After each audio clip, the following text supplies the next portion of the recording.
This is like Tinder. Left, right, left, right.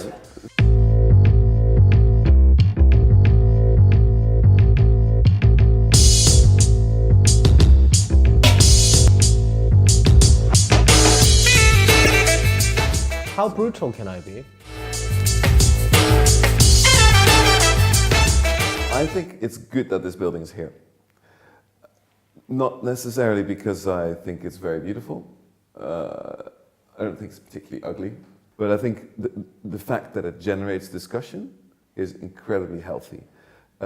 Because this street, and we walked there today, all the way from the church, top of the hill, right down to the riverside, where there's the motorway.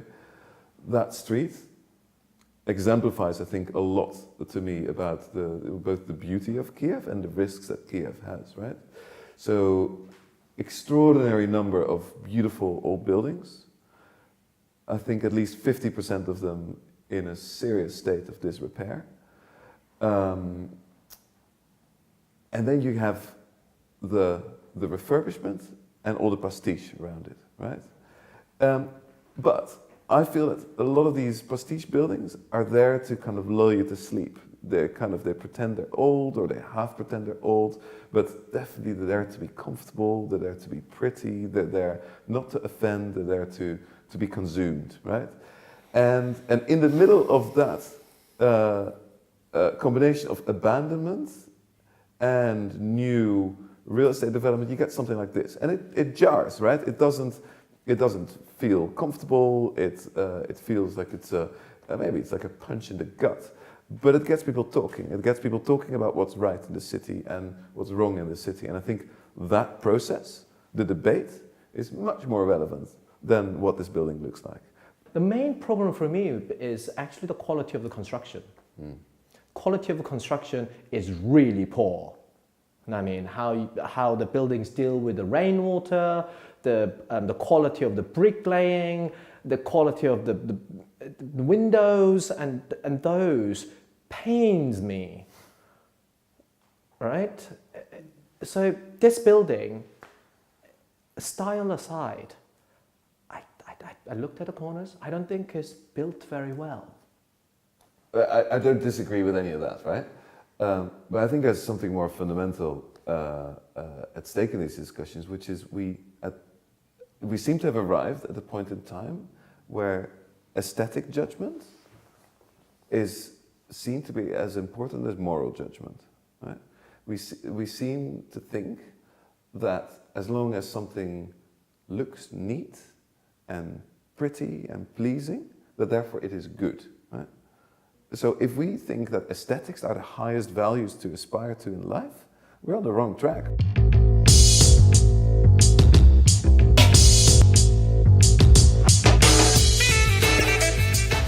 This is not an awful building. It seems a fairly correct building in that it obviously tries to adjust itself to the massing of the buildings around it. In a sense, it's almost slightly disappointing. I think that... Well, for Dutch standard, I have to say. Yeah, I think that a lot of Dutch state buildings, public sector buildings, are much more adventurous, both in the Netherlands and with embassies abroad, actually.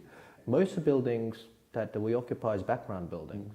But is that background building for the embassy of Holland, Dutch embassy? Is that right thing? Don't know.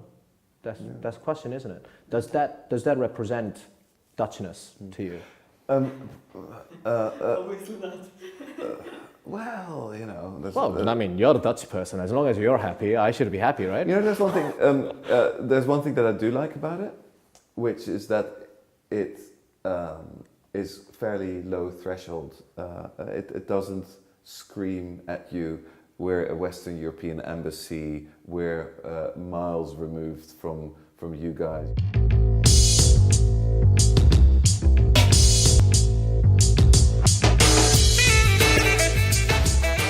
The one thing is, it's actually for me impossible to comment on whether this is a good building or not, unless I am actually there. But it feels like a very elegant public administration building, right?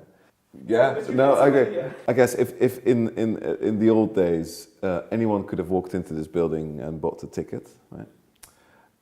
That meant it was a building that was for the public, right? It was a genuinely public building.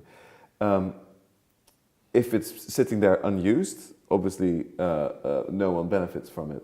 But if the condition for it being brought into use is that it's going to be filled with exclusive galleries and restaurants, then basically it's taken out of the public domain, right? Yeah. It's effectively privatized, even though perhaps theoretically it might still be accessible. But if instead of walking in there and buying a ticket to wherever on the riverboat, you have to go by a few security guards who judge whether you can pay for the excellent red wine and cappuccinos inside, right? Then obviously the building has changed function. Then the aesthetics is just the worst of all possible worlds. It just sustains elitist consumption, right? And I don't care. Now, if this building somehow gets different uses, where perhaps some of it is commercial, but some of it gets opened up to the public in a different way, and if different uses cross-subsidize each other, so that sure, some of it is commercial, but that enables another part of the building to be used in a very different way, then it's interesting. So again, it's not about the aesthetics themselves, it's how they're being used to make certain future more democratic or less so.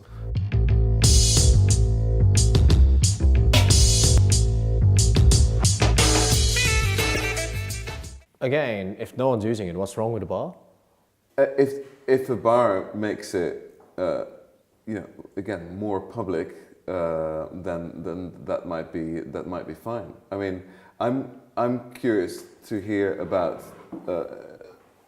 what all the different tram conductors or trolley bus conductors and drivers and dispatchers who used it in the past might have to say about the building. I'm curious about their memories, and could this be maybe two things? Could this be a little mini museum about the history of the public transport system, as well as a bar? So I guess what's interesting about this is that it's small enough to not represent a huge amount of economic interest, right?